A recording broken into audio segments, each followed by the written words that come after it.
নমস্কার।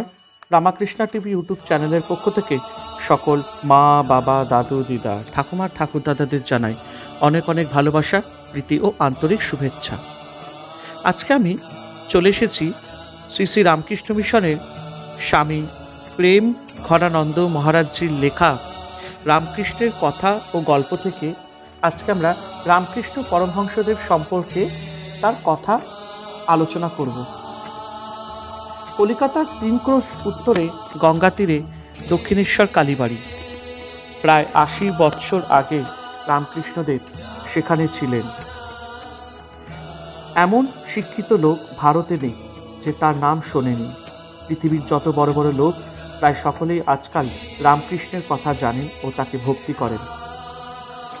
রামকৃষ্ণ পরমহংসদেবের ছবি দেখেনি এমন ছেলে মেয়ে বাংলাদেশে খুবই কম আছে।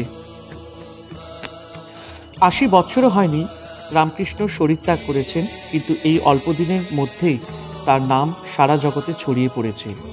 তিনি যে ভাবের মানুষ ছিলেন, সেরূপ মানুষের নাম এত শীঘ্র ছড়িয়ে পড়া কম আশ্চর্যের বিষয় নয়।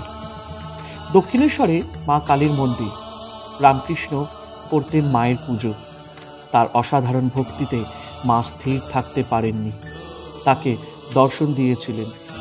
আমরা আমাদের মাকে যেমন সর্বদা দেখি, মায়ের সঙ্গে কথা বলি, মা যেমন বলেন তেমনি চলি, রামকৃষ্ণ তেমনি মা কালীকে সর্বদা দেখতে পেতেন, মায়ের সঙ্গে কথা বলতেন, মা তার সঙ্গে কথা কইতেন। মায়ের কথা ছাড়া রামকৃষ্ণ এক পাও চলতেন না। হিন্দুদের মধ্যে অনেক ভাগ আছে, অনেক মত আছে। যারা মা কালীর পুজো করে তারা শাক্ত, যারা বিষ্ণুকে পুজো করে তারা বৈষ্ণব, শিবের পুজো করে তারা শৈব, ব্রহ্মার উপাসকগণ ব্রাহ্মণ। আরও কত মত যে হিন্দুদের মধ্যে আছে তা বলে শেষ করা যায় না। রামকৃষ্ণের মনে সাধ হয়েছিল তিনি সব মতে ভগবানের সাধনা করবেন। মায়ের ইচ্ছায় তাই হলো। তিনি এক এক করে প্রত্যেকটি মতে সাধনা আরম্ভ করলেন। মায়ের আদুরে ছেলে তিনি। তার যখন যা আবশ্যক হয়েছে সবই মা যোগাযোগ করে দিয়েছেন। তার যখন যেমন সাধনার ইচ্ছা হয়েছে সে রকম গুরু তার কাছে তখন এসেছেন। যেসব জিনিস তার দরকার হয়েছে তাই তিনি পেয়েছেন। সাধনায় সিদ্ধি লাভ করে তিনি বললেন, সব ধর্মই সত্য, সব ধর্মই এক ঈশ্বরের কাছে নিয়ে যায়। ঈশ্বর এক, কিন্তু তার কাছে যাবার নানা পথ। ধর্মগুলো ঈশ্বরের কাছে যাবার পথ মাত্র। যত মত তত পথ। কলিকাতার অনেক বড় বড় বিদ্বান লোক তার নাম শুনে দক্ষিণেশ্বরে যেতে আরম্ভ করলেন। তাকে যে একবার দেখেছে, তার কথা একবার যে শুনেছে, জীবনে সে তাকে ভুলতে পারেনি। এমন একটা জিনিস রামকৃষ্ণের মধ্যে ছিল। তিনি সোজা সোজা কথায় ছোট ছোট গল্পে এমন সুন্দর উপদেশ দিতেন, লোক মুগ্ধ হয়ে যেত। পণ্ডিতেরা ভুলে যেতেন তাদের বিদ্যার অভিমান, ধনীরা ভুলে যেত ধনের অহংকার, শোকাতুর ভুলে যেত দারুণ পুত্র শোক। ধর্ম পিপাসু তার উপদেশ শুনে শান্তি লাভ করত। পাপী তাপী তার কাছে গিয়ে হৃদয় জ্বালা জড়াত। কিন্তু সবচেয়ে মজার কথা এই, রামকৃষ্ণ লেখাপড়া বিশেষ জানতেন না। তথাপি ধর্মের যত বড় কঠিন প্রশ্নই হোক না কেন, তিনি জলের মতো সকলকে বুঝিয়ে দিতেন। কারোর মনে তিনি দুঃখ দিতেন না বা কাউকে নিরাশ করতেন না। যে যেমন তাকে তেমনই উপদেশ দিতেন। তাকে সকলে রামকৃষ্ণ পরমহংস বলে। পরমহংসের মানে আছে দুধে জলে একত্র করলে একেবারে মিশে যায়। তারপর জল ও দুধ আবার পৃথক করতে পারা যায় না। কিন্তু একরকম হাঁস আছে, দুধে জলে মিশিয়ে খেতে দিলে তারা অনায়াসে শুধু দুধটুকুই খেয়ে ফেলে। যেমন জল তেমনি পড়ে থাকে। এই দুধ জলের মতোই এই সংসারও ভালো মন্দতে মিশানো। ভালো নিতে গেলে তার সাথে মন্দ কিছু না কিছু নিতে হয়। কিন্তু এমনও বাহাদুর লোক আছেন যারা সংসারে ভালো মন্দ হতে শুধু ভালোটুকুই বেছে নেন, মন্দ ত্যাগ করেন। তাদের নাম পরমহংস। রামকৃষ্ণের জন্ম হয়েছিল এই বাংলাদেশেরই একটি ছোট্ট গ্রামে, হুগলি জেলার কামারপুকুরে। তার মা বাবা দুজনেই বড় ধার্মিক ছিলেন। রামকৃষ্ণের বড় বয়সের কাহিনী যেমন সুন্দর, তার ছেলেবেলার কথাও তেমনি চমৎকার। সাধু সম্বন্ধে সাধারণ লোক মনে করে, যারা জলের উপর দিয়ে হেঁটে চলে যেতে পারে, মাটি থেকে সন্দেশ বের করে, লোহাকে সোনা করে, মরাকে প্রাণ দেয়, তারাই বুঝি খুব বড় সাধু। এই সব অলৌকিক অদ্ভুত কাজকে বলে সিদ্ধাই। সিদ্ধাইকে রামকৃষ্ণ বড় ঘৃণা করতেন। তার জীবনে সিদ্ধাই তিনি বড় একটা দেখেননি। তবু পণ্ডিতেরা বলেন, তার মতো এত বড় মহাপুরুষ জগতে আর আসেননি। তার সম্বন্ধে কত বই যে কতজন লিখেছেন, সেসব বলতে গেলে এক মহাভারত হয়ে যায়। তার জীবনী ও উপদেশ পৃথিবীর সব বড় বড় ভাষাতেই ছাপা হয়ে গেছে। সেসব পড়ে সারা পৃথিবীর বহু পণ্ডিত ও গণ্যমান্য লোক একবারে অবাক হয়ে যাচ্ছেন। মহাপুরুষরা চলে যাবার শত শত বৎসর পর তাদের জীবনী উপদেশ লেখা হয়ে থাকে।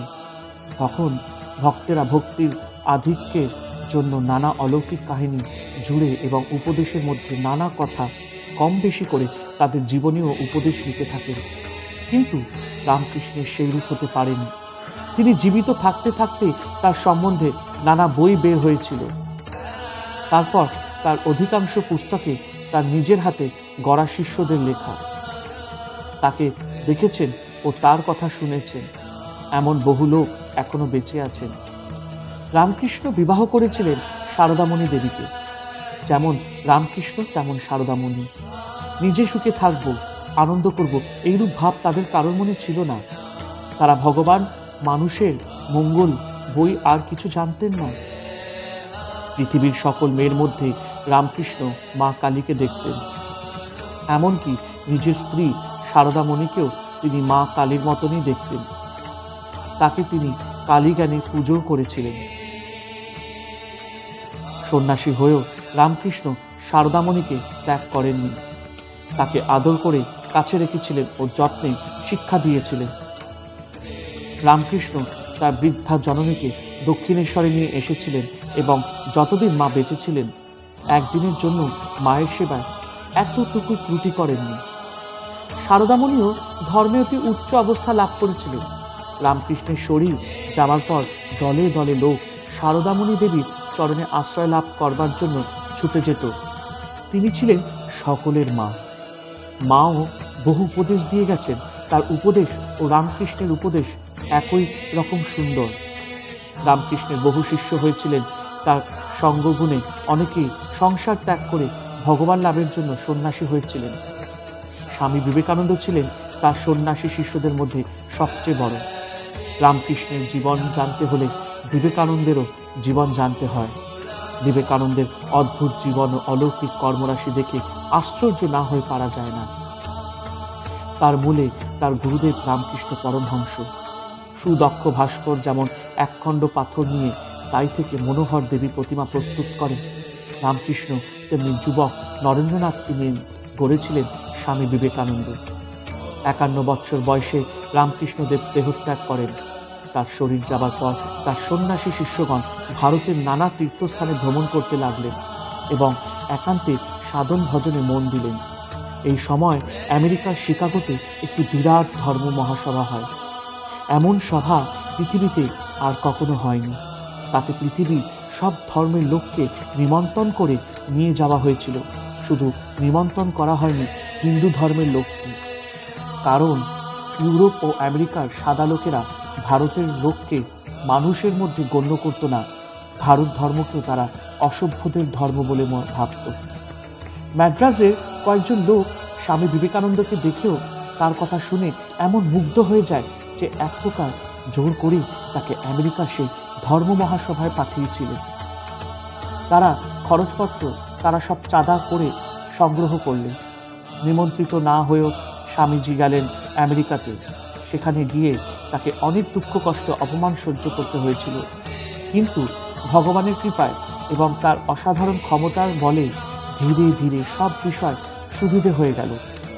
স্বামীজির বয়স তখন মাত্র 30 বৎসর 8 মাস। ধর্ম মহাসভার কাজ আরম্ভ হলো। পৃথিবীর সব ধর্মের বাছা বাছা লোক নিজেদের ধর্ম সম্বন্ধে সেখানে বক্তৃতা করছেন আর শুনছেন আমেরিকার শিক্ষিত বিদ্বান পণ্ডিত বহু হাজার নরনারী। স্বামীজির বক্তৃতা হয় সকলের শেষে। তার বক্তৃতা এত চমৎকার হয়েছিল যে সমস্ত শ্রোতা একেবারে মন্ত্রমুগ্ধের মতো হয়ে গিয়েছিল। পরদিন সেখানকার সমস্ত খবরের কাগজে তার বক্তৃতা, ছবি ও অজস্র প্রশংসা বের হলো। রাস্তায় রাস্তায় তার বড় বড় রঙিন ছবি লাগিয়ে দিলে। ছবির সামনে লোকের ভিড় লেগে গেল।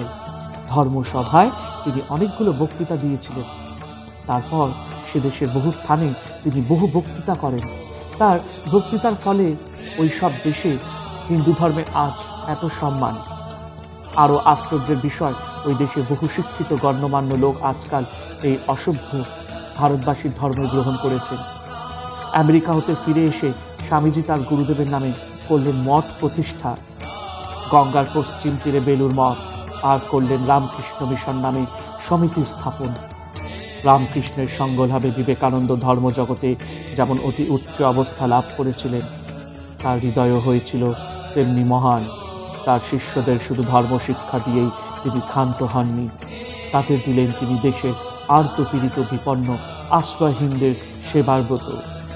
আজ যেখানে বন্যা, মহামারী, দুর্ভিক্ষ, ভূমিকম্প, সেখানেই রামকৃষ্ণ মিশনের সেবার কথা আমরা যে শুনতে পাই, তা স্বামী বিবেকানন্দেরই কীর্তি। রামকৃষ্ণ বিবেকানন্দ ছিলেন সন্ন্যাসী। সন্ন্যাসীর কোনো ধন সম্পত্তি থাকে না, কিন্তু রামকৃষ্ণ বিবেকানন্দ অতুল ধন সম্পত্তি অর্জন করে রেখে গেছেন দেশের সোনার চাঁদ ছেলে মেয়েদের জন্য। তাদের অমূল্য ভাবরাশি, জীবনপ্রদ অমৃতবাণী, এই অক্ষয় ধন যে ভোগ করতে চাইবে সেই পাবে। অফুরন্ত এই ভাণ্ডার ফুরবায় নয়। এই যুগের জীবন্ত দেবতা রামকৃষ্ণ বিবেকানন্দকে আমরা নমস্কার করি। আমাদের হৃদয়ে হৃদয়ে তাদের আবির্ভাব। হরে কৃষ্ণ কৃষ্ণ কৃষ্ণ হরে হরে, হরে রাম রাম রাম হরে হরে। জয় শিব শম্ভু, জয় দেবী দুর্গা, দুর্গা ত্রিনাশিনী, জয় মা কালী।